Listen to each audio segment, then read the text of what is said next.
এখানে পনিরের পিসগুলো রেডি হয়ে গেছে, দেখে নাও। তারপর কাজু বাদাম আর কিশমিশ একসাথে বেটে নিতে হবে। তারপর পনিরগুলোকে লাল লাল করে ভেজে নিতে হবে।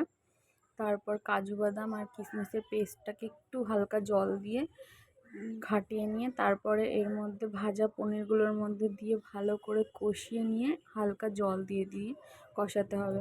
কষানো হয়ে গেলে আগে থেকেই এখানে আমি রেডি করে রেখেছিলাম তরকারিটা রেডি করাই ছিল। সেই তরকারিটা এর মধ্যে দিয়ে ভালো করে একটু ফুটিয়ে নিতে হবে।